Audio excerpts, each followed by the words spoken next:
कि लोकतंत्र क्या होता है, लोकतंत्र के पक्ष में कौन से तर्क दिए जाते हैं, लोकतंत्र के विपक्ष में कौन से तर्क दिए जाते हैं, और लोकतंत्र ही हमारे देश के लिए बेहतर क्यों है। सबसे पहले हम लोग इसकी परिभाषा पर विचार करते हैं। लोकतंत्र शासन का एक ऐसा रूप है जिसमें शासकों का चुनाव लोगों द्वारा किया जाता है। यह परिभाषा बहुत सरल है और बहुत संक्षिप्त है, लेकिन यह अपने आप में पूर्ण नहीं है।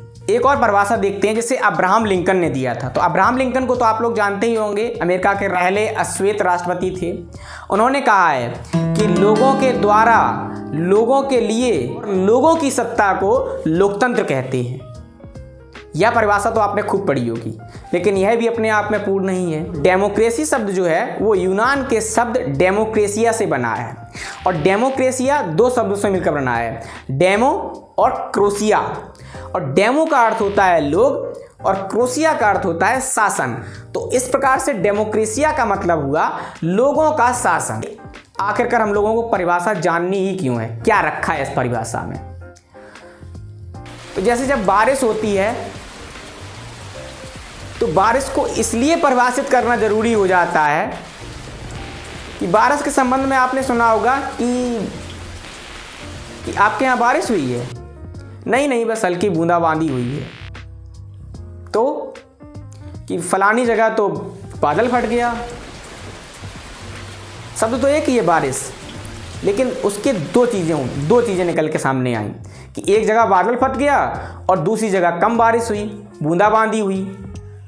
तो तब हम लोगों को यह निर्धारित करना पड़ता है कि आखिरकार बारिश किसे कहते हैं। तब बारिश तो यहाँ भी हुई, पानी तो यहाँ भी गिरा, पानी तो वहाँ भी गिरा, तो बारिश क्या होगी फिर।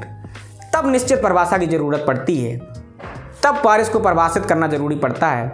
तो इसीलिए जिस तरह से तमाम देश कहते हैं कि हम भी डेमोक्रेसी हैं, वो कहते हैं हम भी डेमोक्रेसी हैं, लोकतंत्र हैं, इसको जांचने के लिए हमें लोकतंत्र की परिभाषा को जानना बहुत ज़रूरी है। लोकतंत्र को ठीक से समझने के लिए और ठीक से परिभाषित करने के लिए हमें इसकी विशेषताओं पर चर्चा करनी होगी। इसकी प्रमुख 4 विशेषताएं हैं। तो इसमें पहली विशेषता है लोकतंत्र में अंतिम निर्णय लेने की शक्ति लोगों के द्वारा चुने हुए प्रतिनिधियों के पास होनी चाहिए। इसके बाद दूसरी विशेषता है स्वतंत्र एवं निष्पक्ष चुनाव द्वारा मुकाबला, ना कि एक दिखावा। इसके संबंध में आप नॉर्थ कोरिया को ले लीजिए या चाइना को ले लीजिए। चाइना में हर 5 वर्ष बाद चुनाव होते हैं, लेकिन जीतते जिनपिंग ही हैं। तीसरी प्रमुख विशेषता है लोकतंत्र की कि लोकतंत्र में हर वयस्क नागरिक का एक वोट होना चाहिए और सभी वोटों का एक समान मूल्य होना चाहिए। ऐसा नहीं है कि किसी व्यक्ति को वोट का अधिकार ही ना हो, कुछ लोगों को हो, कुछ को नहीं हो। कोई 18 वर्ष का है तब वोट का अधिकार मिला, कोई 20 वर्ष का हो गया तब मिला, कोई 25 का हो गया तब मिला। और कोई प्रोफेसर है वोट डालता है और कोई गरीब है वो वोट डालता है, तो उनमें अंतर है। 10 गरीबों का वोट मिलके एक प्रोफेसर के बराबर बनता है। ये सब नहीं चलेगा। तो क्या अपने देश में ऐसा होता है? नहीं होता। इसीलिए हम लोकतंत्र हैं। लोकतंत्र की चौथी प्रमुख विशेषता है कानून का राज और अधिकार का आदर। अर्थात कोई भी देश अपने आप को लोकतंत्र देश तभी कह सकता है जब वहां कानून का राज हो, किसी व्यक्ति का राज ना हो, कोई व्यक्ति कानून के ऊपर ना हो और सभी लोग उनका आदर करते हो, चाहे वह राष्ट्रपति हो, प्रधानमंत्री हो, सामान्य व्यक्ति हो, डॉक्टर हो, वकील हो, कोई भी हो, सभी उनका आदर करते हो। ये 4 प्रमुख विशेषताएं हैं। अगर ये चारों विशेषताएं किसी भी देश के लोकतंत्र में मिलती हैं तो माना जाएगा कि वह लोकतांत्रिक देश है। पहला तर्क रहता है कि लोकतंत्र में नेता बदलते रहते हैं, इससे सत्ता में अस्थिरता आ जाती है कि भाई आज ये नेता है, इन्हें हटा दिया। इससे क्या है कि अस्थिरता पैदा हो जाती है, सत्ता टिकती नहीं है, वो ठीक से काम नहीं कर पाते। एक सरकार ने शुरू किया, दूसरी सरकार रोक देती है, तीसरी सरकार अपना काम चालू करवाती है, तो पैसे की बर्बादी है। ये इनका तर्क है एक। और दूसरा तर्क इनका है लोकतंत्र में राजनीतिक लड़ाई सत्ता का खेल है, यह नैतिकता नहीं है। अर्थात जो लोकतंत्र है वहां पर राजनीतिक लड़ाइयाँ होती रहती हैं, नैतिकता नाम की चीज़ ही नहीं है। तो इसलिए लोकतंत्र को ख़त्म कर देना चाहिए। इनका तीसरा तर्क है, लोकतंत्र में बहस और चर्चा में समय बर्बाद होता है, जिससे फैसले लेने में देरी होती है। ये लोग कहते हैं कि भाई यहाँ तो लोकसभा है, राज्यसभा है, उसके बाद राष्ट्रपति के साइन हैं, तब कहीं जाकर कोई कानून बनता है। ये कहते हैं कि हमें ऐसी व्यवस्था चाहिए कि मुंह से निकले और कानून बन जाए, फिर चाहे वो खराब हो या सही हो, इस पर ये लोग ध्यान नहीं देते। तो इनका मानना है कि यहाँ चर्चाएं और बहस ज़्यादा होती हैं, इससे फैसले लेने में देरी होती है। ये इनका तीसरा तर्क है। इनका चौथा तर्क है कि चुने गए नेताओं को लोगों के हितों के बारे में पता नहीं होता और इसलिए वो लोग गलत फैसले ले लेते हैं। इनका साफ साफ कहना है कि सरकार में ऐसे नेता चुन के पहुंच जाते हैं जिन्हें लोगों के हितों के बारे में पता ही नहीं होता और वो गलत फैसले लेते हैं, जिससे लोगों का अहित ही होता है। अर्थात ऐसे व्यक्ति को जाना चाहिए जो सही हो। तो ये तो किसी भी परिस्थिति में सही नहीं है। कोई भी व्यक्ति जब पावर में पहुंचता है तब उसका माइंडसेट क्या है, वो क्या करना चाहता है, ये कोई पहले से कैसे जान सकता है। तो ये इनका चौथा तर्क है। इनका पांचवा तर्क है कि लोकतंत्र में चुनाव खर्चीले होते हैं, इसलिए भ्रष्टाचार होता है। जैसे मान लीजिए प्रधानी का चुनाव होता है, भाई 10 लाख रुपए फूंक देता है प्रधान, तो पहले सोचता है कि हम अपने रुपए निकाल लें, उसके बाद विकास करेंगे गांव का। तो इसी चक्कर में 10 लाख, फिर 20 लाख, फिर 30 लाख, फिर 40 लाख, और वो पूरे पंचायत के पैसे अपने जेब में कर लेता है। तो इनका ये मानना है। वैसे तर्क ये ठीक लग रहा है। और इसके बाद छठवां तर्क इनका है कि सामान्य लोगों को यह पता ही नहीं चलता कि उनके लिए कौन सी पार्टी सही है, इसलिए उन्हें फैसला नहीं करना चाहिए। इनका कहने का मतलब है कि जब आपको यही पता नहीं है कि सामने में से कौन सा व्यक्ति आपके लिए सही है, तो आप उनमें से चुन कैसे सकते हैं? आप फैसला करने वाले होते कौन हैं? तो ये इनके 6 प्रमुख तर्क हैं जो लोकतंत्र के हमेशा खिलाफ दिए जाते हैं। अब हम लोग लोकतंत्र के समर्थन में, लोकतंत्र के पक्ष में दिए जाने वाले तर्कों पर विचार करेंगे। लोकतंत्र के जो लोग पक्ष में हैं, उनका पहला तर्क आता है कि लोकतांत्रिक सरकार ही दुनिया की सबसे बेहतर सरकार है, क्योंकि यह शासन का अधिक जवाबदेही वाला स्वरूप है। अर्थात लोकतंत्र पद्धति ऐसी है जिसमें शासक अपने आप को तुर्रुम खां नहीं समझ सकता। उसे लोगों को जवाब देना होगा कि उसने ये काम किया है तो उसके क्या फायदे हैं, क्या नुकसान है, लोगों को क्या फायदा है।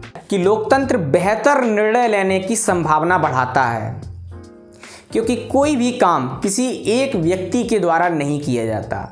लोकतंत्र में सभी व्यक्ति समान रूप से शामिल होते हैं, तब कहीं जाकर रिजल्ट बनता है।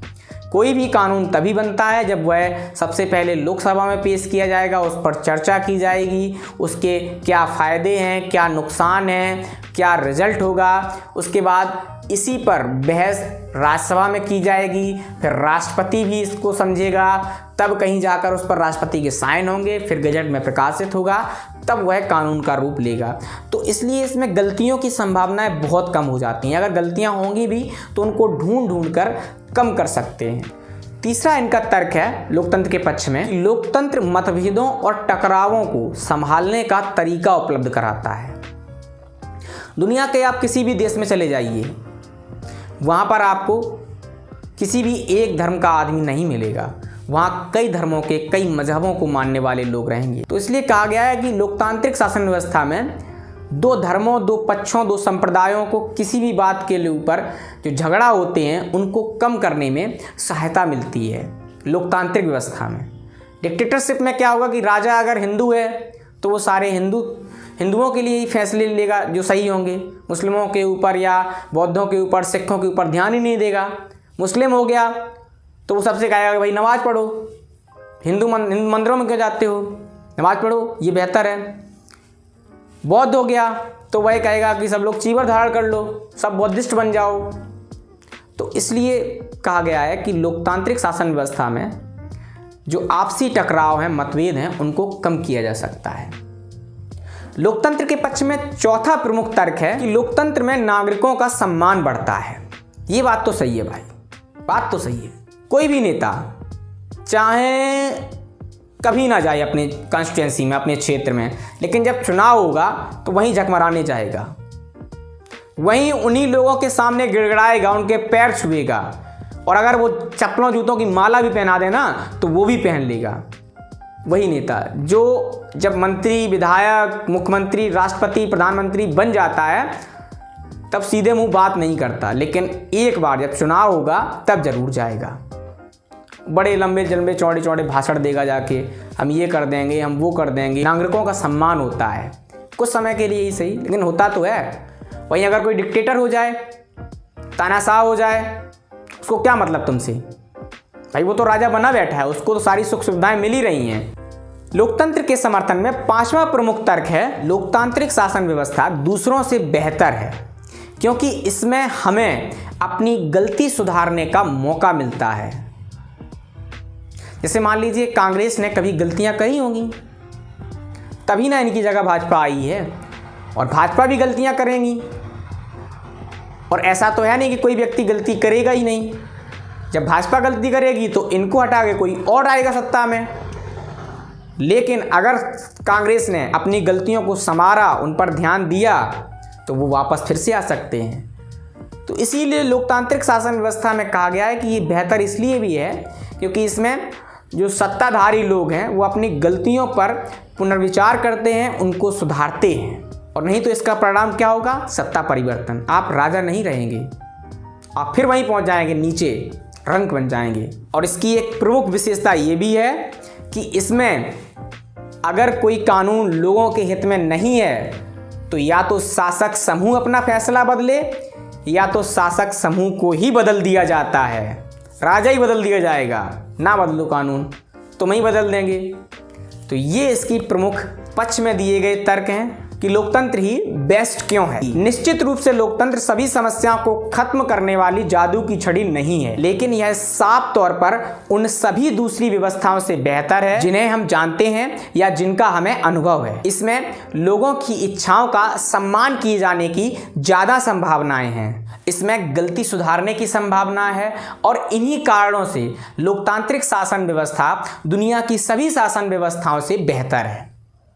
इससे संबंधित अगर आपका कोई भी प्रश्न हो आप कमेंट करके पूछ सकते हैं। मिलते हैं दोस्तों अगले वीडियो में, तब तक के लिए अपना ख्याल रखें। धन्यवाद। जय हिंद।